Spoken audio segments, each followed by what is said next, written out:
I'm Megan Skidmore, and this is Beyond the Shadow of Doubt. I am a woman, daughter, sister, spouse, mother, life coach, and person of faith on a mission to normalize asking questions and allowing doubts, not only in a faith journey, but in all aspects of life. Join me in bringing this traditionally taboo topic out of the shadows of shame and into the sunlight. I'm a firm believer that we normalize through more talking and having more discussion. When we're more authentic about our journey, we are more powerful because shame has no power in the face of authenticity.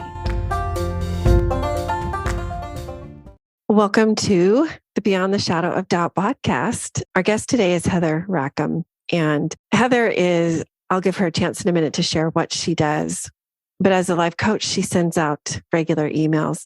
And recently, an email that Heather sent out just struck me. I actually do read your emails. Nice to know. And it was about creating more certainty. And after I read that email, it was just like all the lights went off and it just resonated. And I just had to reach out. So without further ado, I want to welcome you, Heather, today to the podcast and give you a chance to introduce yourself to our listeners and share a little bit about you, your background, what you do, and then we'll just dive right in. Thank you so much, Megan. It's so fun to be here. I do have a podcast with I run a directory for life coaches, and in conjunction with that directory, we do a podcast. So Megan has been on podcasts with me before, and it's so fun to be on the opposite side and get to be on hers. I was hoping so. Thank you for having me. It's so fun. And I always say my family also thanks you for having me because these are the conversations I love to have that they don't so much like to have. So they're really glad that I get this all out of my system with other people. That is amazing. I love that for you. And I love these kind of conversations. So it's a match. Yep, it is a perfect match. So, well, anyway, Megan, thanks again for having me. I will share a little bit about me. I've been raised in Boise, Idaho. I've been here basically my whole life. My husband as well. We live now in just a little bit outside of Boise in Kuna.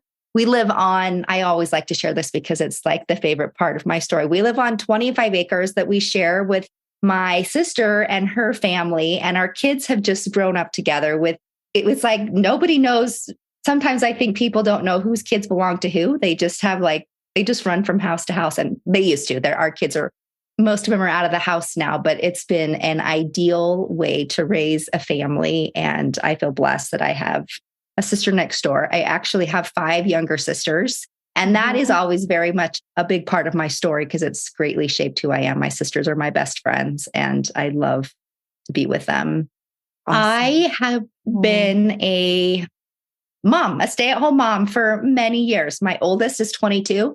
And when she was about 17, I kind of started getting this inkling that there was something else that I was supposed to be doing or could be doing if I wanted to, but I had no desire to because I was so content at home with my family and just really never thought I would do anything else. But I kind of I will say divine intervention because it was almost like a lightning bolt strike one day. I had been listening to a lot of coaching podcasts, and it was this strong impression that this was my next move in life. And I kind of fought that kicking and screaming because it felt very uncomfortable to do that. And I was very comfortable in my life. I wasn't really too interested in making myself uncomfortable, but I did. And I've been so glad that I have done that because it has brought people like you into my life in ways that I didn't necessarily know. I ended up through that path of becoming a coach and having my own clients, have found myself running this directory for life coaches. It's the Life Coach Directory for Latter-day Saints. And all of the coaches that are listed on the directory are members of the church. It does not mean that they only coach people who are members of the church, but it just means that kind of coach from that. We have that background. And oftentimes people want to find a coach who has kind of their same background and understands their values. So I love it. And I have loved the time that I get to spend there. So anyway, I could share forever That's many things, but I will leave it at that. That's a great start. And I have to say, I have sisters too. And I think if I were one of your sisters, I would be totally jealous of your situation, sharing that kind of space with your other sister. But I'm sure they get to benefit from it as well. But you know what? Most of my sisters live around, and I have Sunday dinner at my house every Sunday. I have probably between 20 and 30 people here almost every Sunday. So we do all we get together every week. So it's fantastic. And my parents live close by too. So I feel like it's pretty ideal. That is fantastic. When you said you started to get this inkling when your kiddo was 17 and you fought it and you're like, no, that really doesn't feel fun to me, doesn't feel great. I always know that's what I'm supposed to do. I know. I almost said, nope, you can't fight it. That'll just give you more trouble. Go with it. Mm-hmm. Yeah, that's fantastic. I think it's a great service, what you do you've created a great community of life coaches, and you have 2 directories, right? One that's specifically for those that are of the LDS faith background. However, you are creating another one that's for any and all. The other one is just a general directory. I don't do a podcast with that one, but there's blog posts and things that you can find in that directory too. So I love it. I'm working on an entry for you. So good. I'd love we'll get there. So this podcast, I felt it was one of those moments I felt very strongly for a long time that this was in my path. And it took me a little over a year to actually act on it because of the butterflies and the nerves and what's that going to look like? Yeah. And are you sure, Lord? Are you sure? Well, and there's so much I don't know how to's that go along with that as well, right? There's the fear of just doing it, but then there are some logistical things that come along with it as well. Definitely. Yeah. And because I found a platform that was relatively user-friendly and no cost, I just kind of ran out of excuses. I just felt like it was time, because I think addressing this topic is so needed in especially conservative Christian faiths, not just our faith, but all conservative faiths, because traditionally asking questions and having doubts, let alone acknowledging out loud in some type of public means, is just traditionally frowned upon, or it's not safe to, or it's seen as you're less than in some way, not a true believer or a true follower. And coaching has taught me a lot of things. And I'd say the biggest thing is to think for myself. And I no longer subscribe to that way of thinking.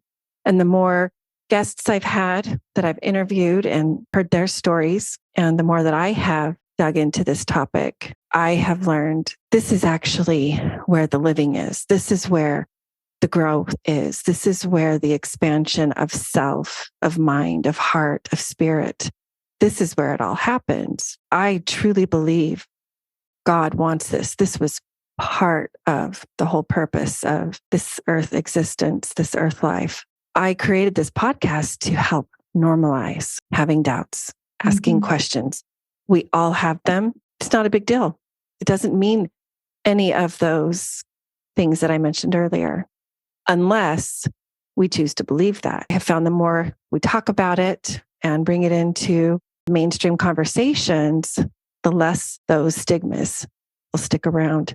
I'd love for you just to share a little bit. You did share your background. Share anything you'd like us to know about your faith journey. You have had questions come up for you, things that you weren't sure about, maybe brought up doubts for you. And just really quickly, in episode 12, for the purposes of my podcast, I defined the word doubt in that episode. I looked up the origin of the word doubt. Doubt can be a noun or it can be a verb. As a verb, it means to be uncertain. When used as a noun, it's to purposefully suspend judgment. So with that foundation in mind, anything that comes up for you that has been a part of your faith journey? Yeah, thank you, Megan. You're always so well-spoken and gentle, and I love speaking with you for that reason. So thank you. Same to you. I will start with my faith journey as a young child. When I was 8 years old, I shared with you, I have 5 younger sisters. I'm the oldest of 7 children. I have one brother that passed away when I was 8. He was 5th in our lineup of 7 kids. We always just chuckled and laughed. He knew there was 2 more girls to come, and he was like, "Peace out, Dad. I can't hang here with 6 girls." But my journey, I really believe, started then. I had a very strong testimony formed at that time of a life after death, of eternal families, and the knowledge that I would be with him again. My parents have kept him very much alive in our lives. We celebrate his birthday. I have a little bear sitting in a chair behind me. My mom, a few years back, made us all a bear that is wearing some of his clothes. And it's where I lay my head to say my prayer every morning. Oh, it'll get me emotional. On my Ryan bear, he was very much a significant part of my faith. And I would have considered myself most of my life I called it, I was just gifted to believe. I just did not doubt faith in any way. I just was a gifted believer. And I only share this because I think sometimes when we share callings that we have in our society, we have a preconceived notion of what people in these particular callings might be. But I was a Relief Society president when I was in my young 30s. I was the state Young Women's president when I was in my older 30s. I had callings where I was often testifying of the truthfulness of the gospel in front of many, many people. But I get that. I totally understand that. I understand what you're saying. Yeah. I think I was like that too, growing up as a lifelong member. Go ahead though. Yeah. Yeah. And when I started getting that inkling to do something else in my life, aside from being a mom with my kids, I mean, obviously that continues for the rest of my life, but it felt like it was time to incorporate some other things. It was becoming a life coach, and it was learning so many things in that field that propelled me in that direction. One of the things that brought me to that decision was I had a very strong experience when I was working with a coach, learning that the tools I was learning was the way to experience Christ-like love for people on this earth. Until that point, I was always like, yeah, it's nice to think about like being able to do that, but it's just really, how can you really love all the people, all the people that are idiots, the people that drive me crazy? Like, you just really can't love all the people. Forgive me for sounding that way, but that was like always in the back of my mind. No, that would be like saying you can't be human. I think that's important to acknowledge that part of you. Yeah. So I just want to clarify, you said you had a very strong experience that the tools you were learning was a way to teach people how to be tap Christ-like, into that ability. How to tap into it. Like we learn, like we're always taught, right? We should be Christ-like. We can be Christ-like. It is have charity, all those things. We're taught that in our faith.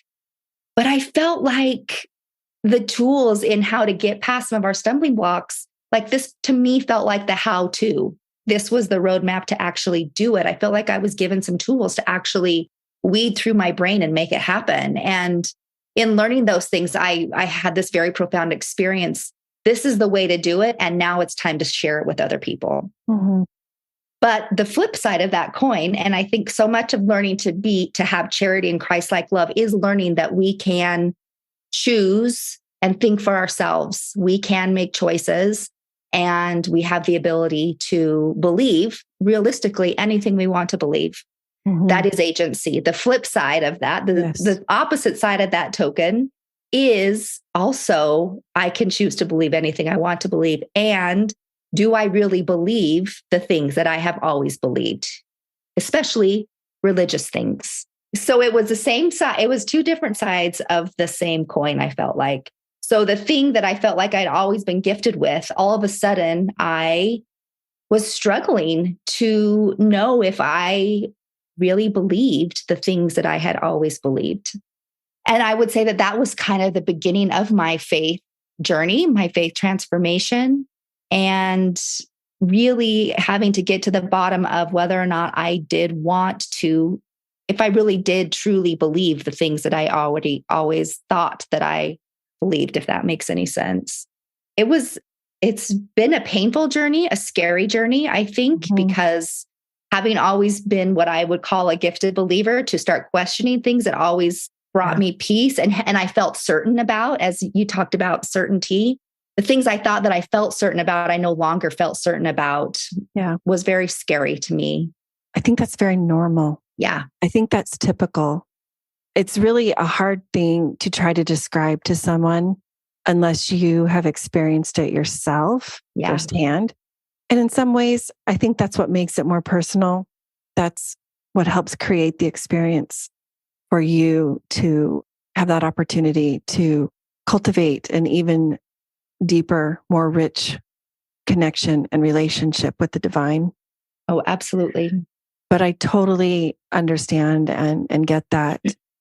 It's one of the most painful things to feel like everything, okay, not everything, but a lot of things that you understood a certain way, you have had new insight or new information, new perspective, perhaps shared by somebody else, perhaps that you've read, perhaps that you just didn't understand in a certain way. I mean, our brains mature as we get older, and that reasoning, it develops. And so to realize, wait a minute, this isn't how I thought it was, or this isn't the way I understood it to be. But yet now that literally kind of my eyes have been open to someone else's experience or a different way to look at it.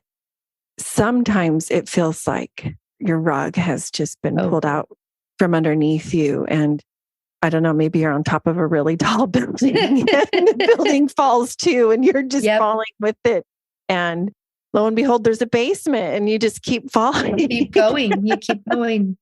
I know where I felt like I was always a gifted believer before, like I was just gifted with faith. I can say at this stage in my life, I feel like I truly have faith for the first time, because I think it becomes faith when you choose to believe rather than just believe. I feel like at this point in my life, I truly can say that I have faith, and I'm not just blessed with it. I'm making the choice to have faith. Yeah. This is really my pivot. I call it my pivot in my faith journey that has led into a faith expansion. I've never been one to really feel like the term faith crisis resonated. It doesn't resonate with me either. Yeah. Yeah. Because to me, that means something has gone wrong. And so I don't choose to view it that way. For me, it's, even though it can be painful and very difficult, the person that I've started to become and continue to become, and I know there's potential for more. This wasn't supposed to happen. I don't usually cry on my podcast. Wow. I cried on yours. I cried on mine with you too. The transformation, in many ways, it very much is that. It's just, you cannot put a price on it. You can't encapsulate, put it in a box, wrap it up and hand it over to somebody. I mean, you can't. I kind of forget where I was going with this because I started to get so emotional. The person I have grown and continue to grow to be is just, it's worth it, I guess, is what I'm saying. And I wouldn't turn the clock back. No, go ahead. No, that's fine. I kind of like to think of it as a faith progression, because that truly is what it is. I know that you've certainly done studies on faith, stages of faith. And when you learn about those stages of faith, you recognize that nothing has gone wrong. Like this is just a natural part of our development and progression. Right.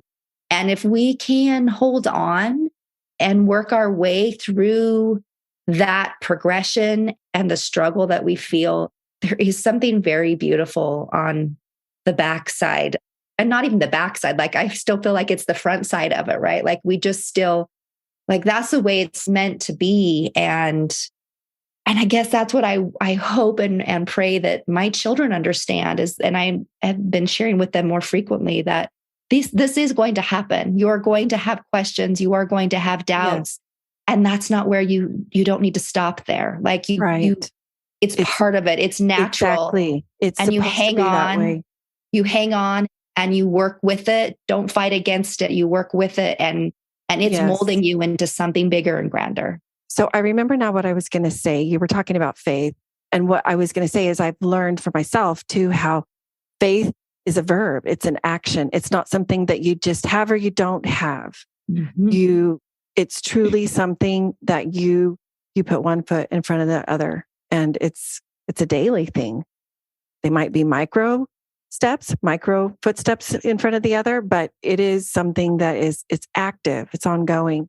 And then also the other thing I wanted to say is you're talking about the stages of faith.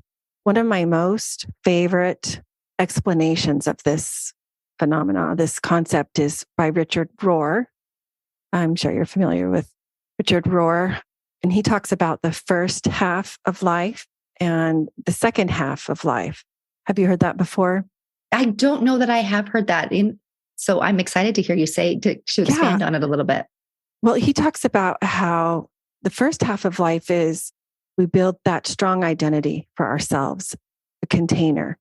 It's about creating that identity, that sense of importance and security. And some adults are still living in their first half of life. Right? Which is not a bad thing, right? I think if they're happy and content there, then I think that's important to acknowledge that there's nothing it absolutely is. It is. And he also says in this half, we tend to be preoccupied with our reputation at work, in the community, financial security, establishing a place we call home, those types of things. In his view, much of contemporary society is overly preoccupied with the first half of life tasks. Okay, so that's the first half of life. It's a normal part. And much of what he says resonates with me.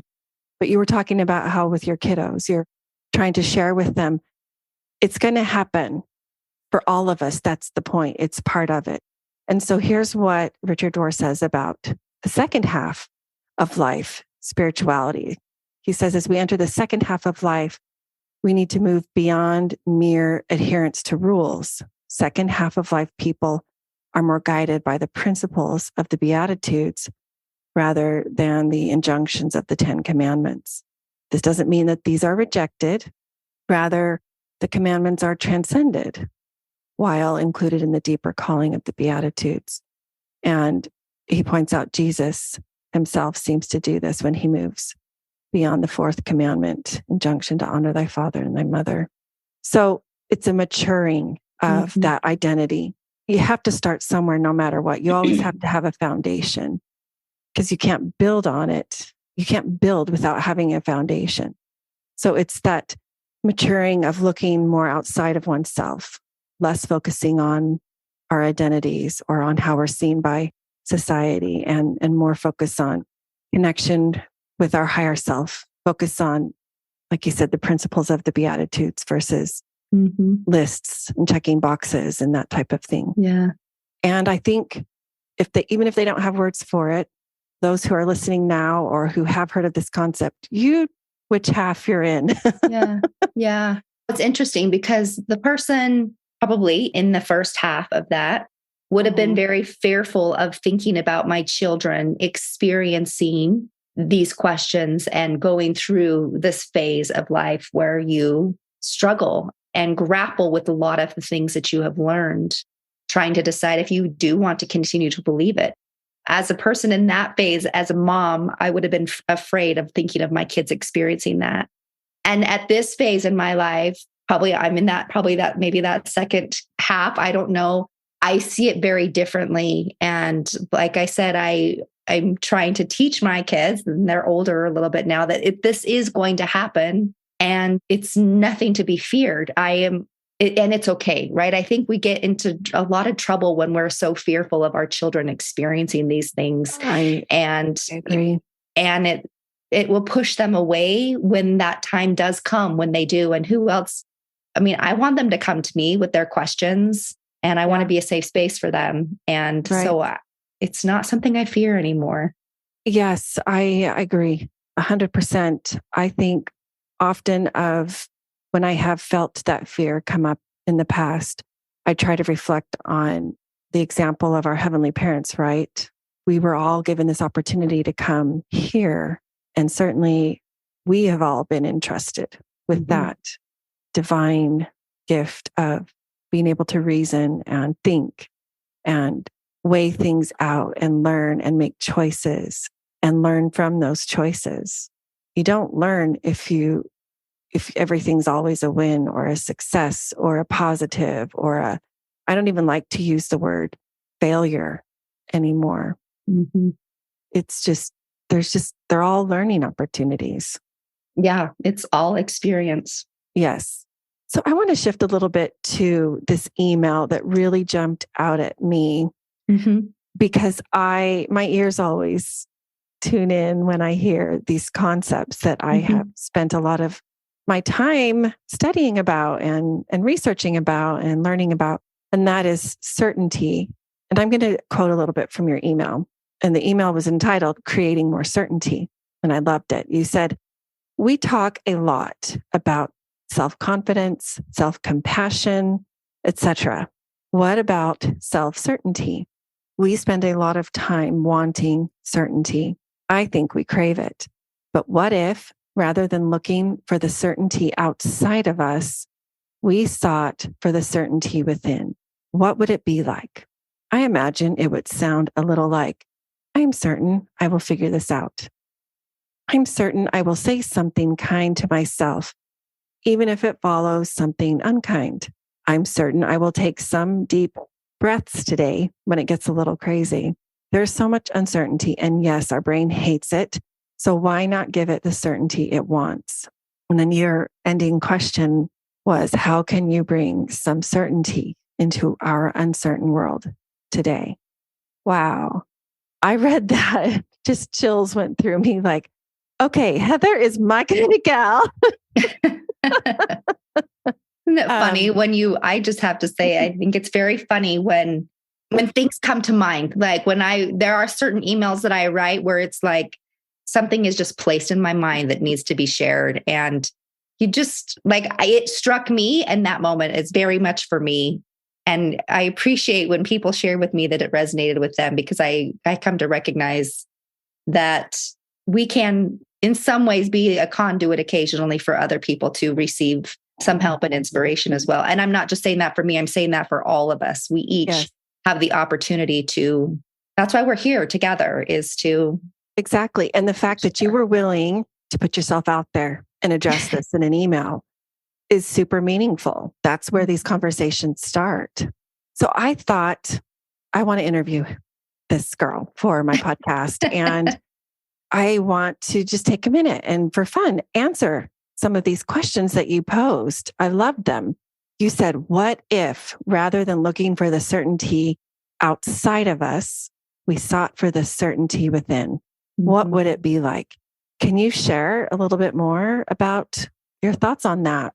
Yeah, it's natural that we want certainty, right? Like our brain wants to know what's going to happen, because that feels very safe to just know what's ahead, right? But I think it's very indulgent to think that we actually ever can know what's going to happen. Really and truly, the only place that we can find certainty, I believe, is in our relationship with God and coming to know Him, and with ourselves. Those are the only two places where, and even sometimes with God, there's still some uncertainty there, right? Like we can come to know and understand who we think He is, but we still have a lot of questions. So I think the only certainty that we can have is from within. And I think it's very interesting that we are always looking for it outside of us, because honestly, we won't find it. Like we can't be certain about anything, which sounds, it's very not fun to think that way, but I think it's realistic. So that is one of the concepts I have loved really internalizing in my journey as a life coach, is recognizing within me how often I myself, and I can see it in my clients as well, we're looking for external cues to define our world, to define ourselves, to define our journey, right? Versus looking from within, versus connecting to our own inner wisdom, our own inner guide. And there's several ways that we refer to it as.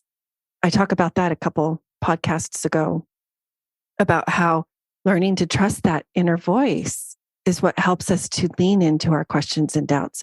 And if we don't have that trust, if we don't have that connection with our inner selves, chances are we're not going to feel safe to lean into these doubts and questions.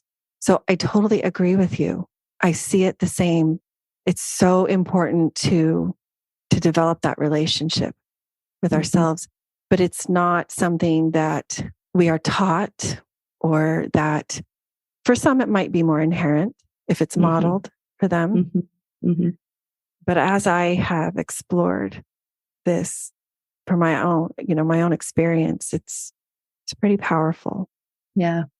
I think the word trust is very integral to certainty. I think that it takes some certainty to start to trust yourself. And what I mean is that you have to just decide that while you're learning to trust yourself, you are going to be certain that you are going to be kind to yourself. Meaning, while I'm making mistakes, while I'm learning to tune into myself and understand myself, I am certain that I am going to have compassion with myself. Like it's just telling yourself, and it's almost having that dialogue with yourself. I'm certain that I'm going to be kind. If this doesn't go the way that I think it should go, if I struggle with learning to trust myself, that's okay.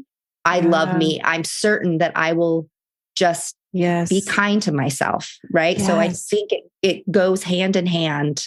I feel that for sure.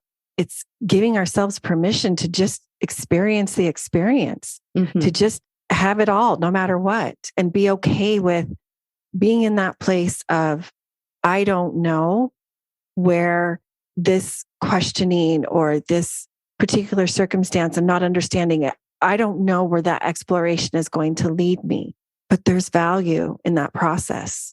There's value in the learning, in the diving in and diving deep. Does that make sense? Yeah, absolutely. Like you're certain that there's going to be value in the process. I just think when we look for certainty outside of us, and we just have to change those words just a little bit. Like, I'm certain I'm going to find value in this process, right? Like it might be a hard process, but I'm certain that I'm going to look for the things that are valuable. And let go of, forget about trying to fill in a blank of what you're hoping for will come of it, or that you think will come of it, or that someone else's expectation. Just let go of all of that and lean in to the uncertainty of what you're going to learn as well. Yes. Yeah. That's a beautiful concept to me. I love that. Maybe not always. I know. We don't. I've gotten more used to it. Because gosh darn it would still be great if we could just be certain of things externally as well. But yes, I totally get that. Yes. Gosh, that's fantastic. I love it. So moving on a little bit, another question that you posed, and maybe you've answered this, and you're just sharing so much amazing wisdom. You said, why not give it the certainty it wants? Can you share some examples of what that would look like or sound like? I think you started to, why not give it the certainty it wants, when you were saying, I'm certain I can figure this out. Yeah. I'm certain I can learn something that I don't already know.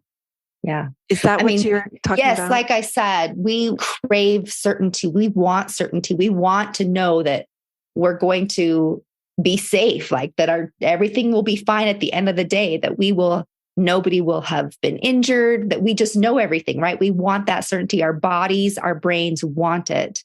And since we can't give it that externally, why not do it ourselves, right? So it just becomes, like I said, that dialogue. It is just kind of learning to have that background conversation. And certainly I'm not perfect at that, but I have learned to try to be aware. And I'll notice sometimes when I'm not giving myself that certainty, it takes me a while. And then I can, I'm looking for something outside of me to help me feel strong, to help me feel brave, to help me feel whatever it is that I need to feel at this moment. I'm looking for certainty outside of me, but I have decided that I'm certain when I recognize that I'm looking for it outside of me, I also will give myself that certainty, right? So it's just choosing to be certain that I will give it to me when I recognize that I need it, even if it takes me a while to recognize that I am needing some self-certainty. I feel like I just talked myself in a circle, but that's really how it feels sometimes. Like it feels like you're talking yourself in a circle. Are you like the dog following his tail? Yes, I am. So I'll, I love this. I'm so glad it's recorded because I'm going to go back and re-listen as well. I'll recognize that I'm kind of scrambling a little bit, right? That I'm not feeling secure about something. And though I don't always recognize it right off, I have decided that it's never too late then to offer myself that certainty. Like, oh, yeah, here you go. Like you're looking for some certainty and I am willing to give it to you now. Right. So I don't know if that makes sense, but I think it does. There's always whatever we choose to make available to ourselves, it's there. Yeah.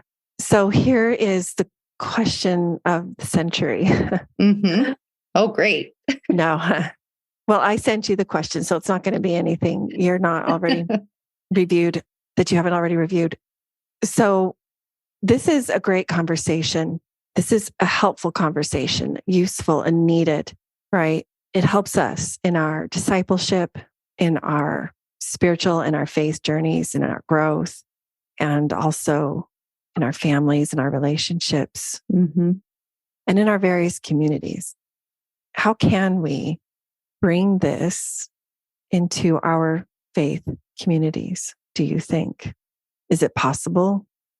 Yes, I do think it's possible. I think I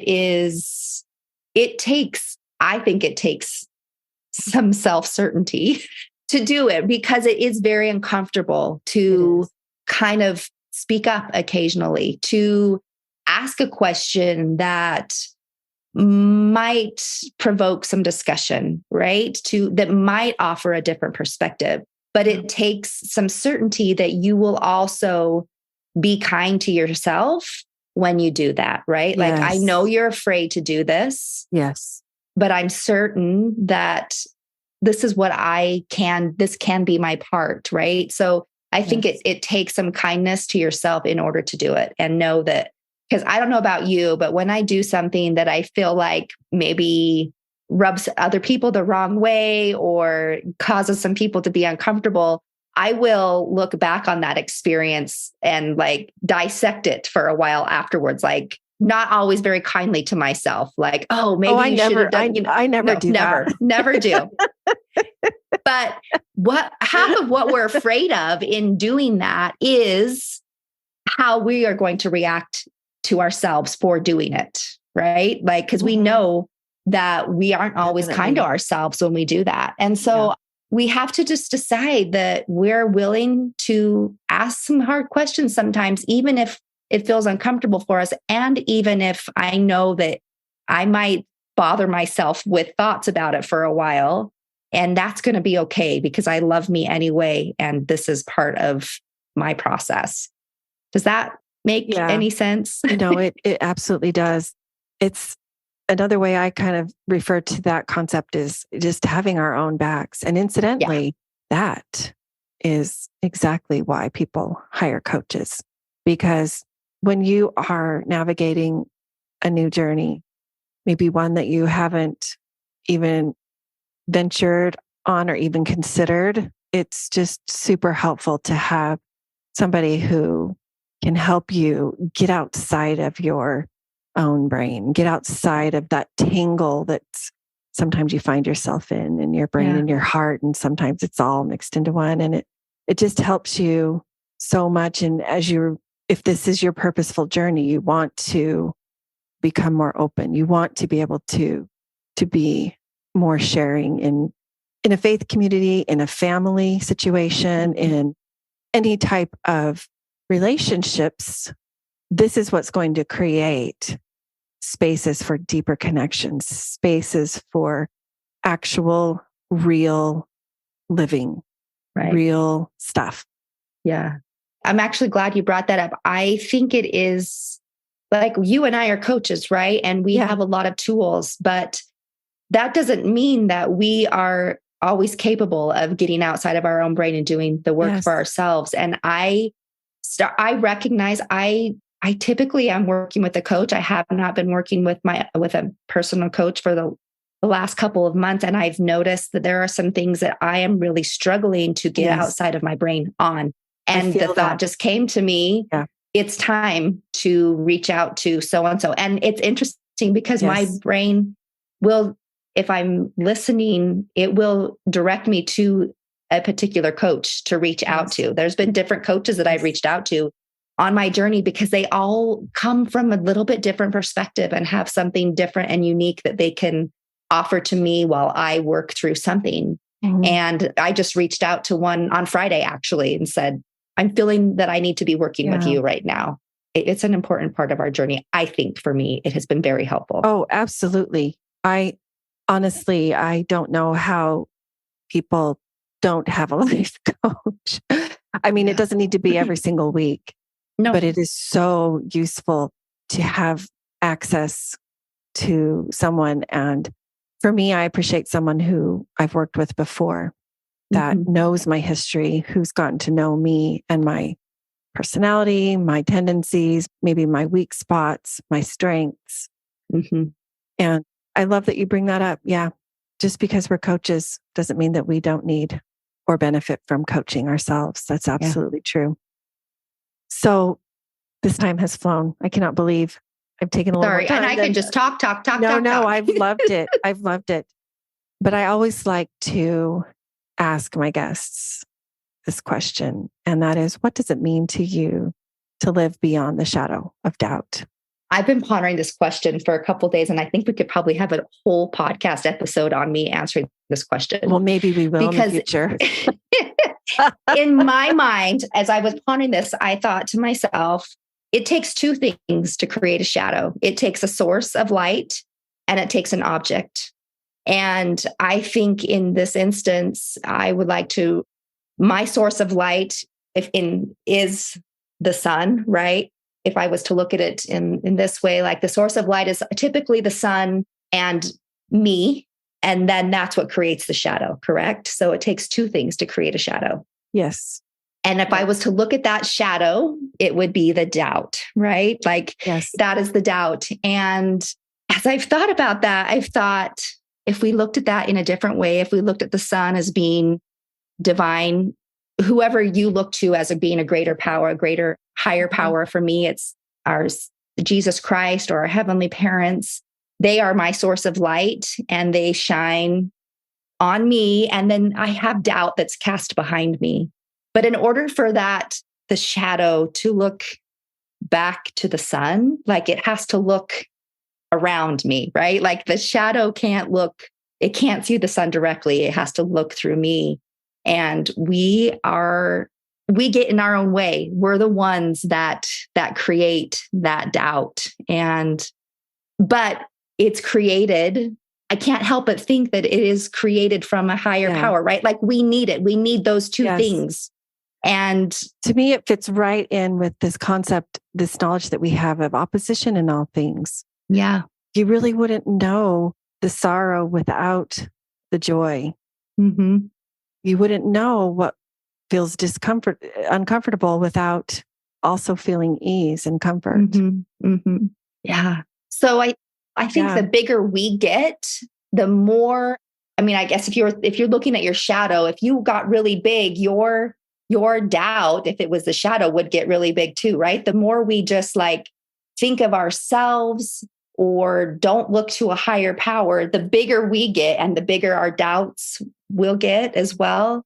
I think to live beyond a shadow of a doubt, or I don't know that I'm phrasing that question correctly, beyond the shadow of doubt. Beyond the shadow of doubt is to learn to look past us and to look to that greater source. I think as my part of my faith progression, my faith journey has been I think I would initially look to outside sources for questions. Once again, I was looking for that certainty outside. And I had to learn that the only place I was going to find certainty about my testimony, about my faith, was between me and the divine, between my heavenly parents and my Savior, Jesus Christ. And once I stopped, if I had a question and I stopped going to look outside and I brought that just inward to myself and to my heavenly parents, it felt so different. Like those doubts felt much more like part of the journey rather than something that had gone wrong. if that makes sense. Yes. So I don't know. That was a big, long explanation, but I just thought how important it was to recognize that it takes two things to have doubt. And one of them is a divine source and the other one is me. And we need them all. We need, they're all part of it. They're all part of the process. I love your analogy with the sun. I addressed a very similar concept in episode 8. It's entitled The Opposite of Shadow is Light. So I'll leave a link in the show notes. That one, what you're saying though, really resonates with me. So beautiful. So beautiful. I love everything you've shared and I appreciate it.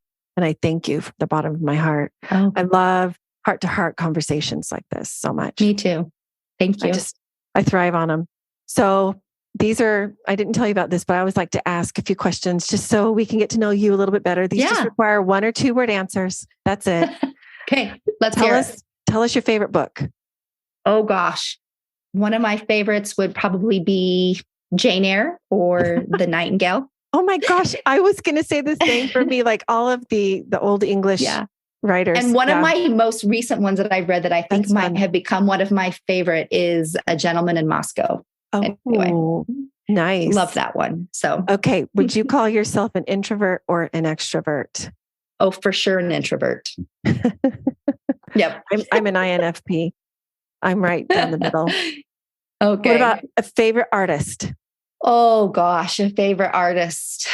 As in a musician artist or fill in that blank, whichever. Fill in the blank. Comes to mind. Gosh.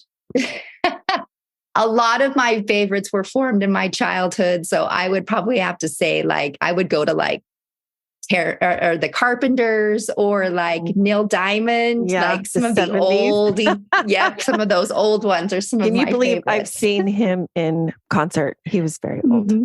He was, but he was still singing, still sounded the same.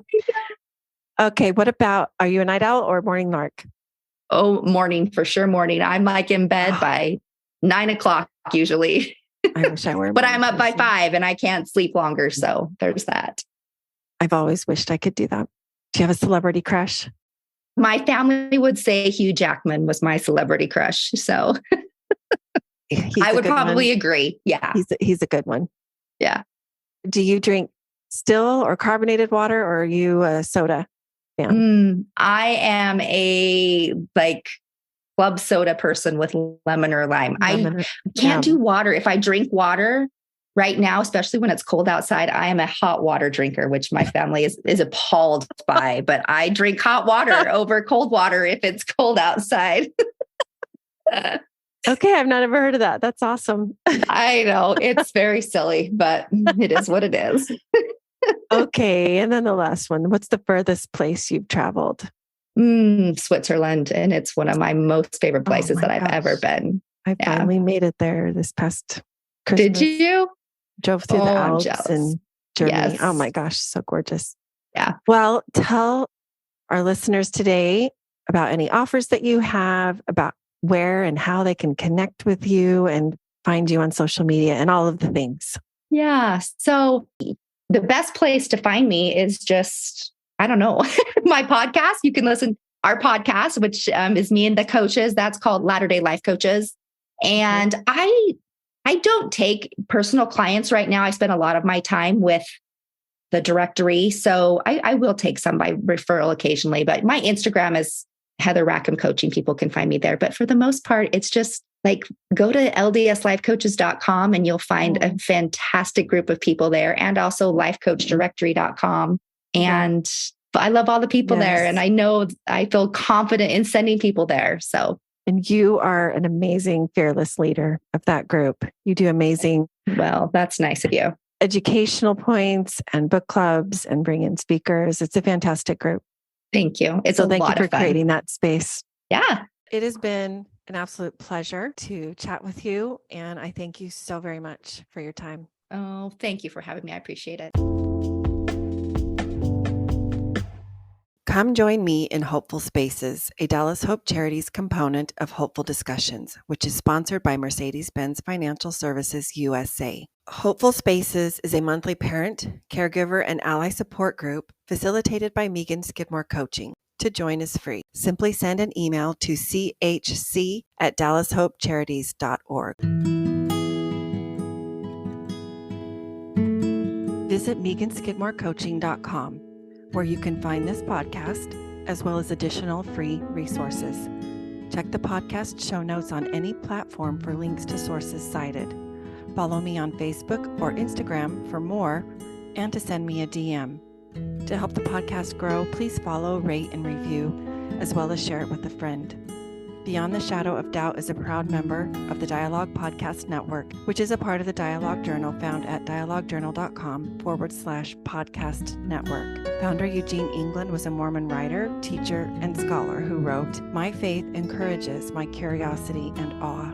It thrusts me out into relationship with all creation and encourages me to enter into dialogue.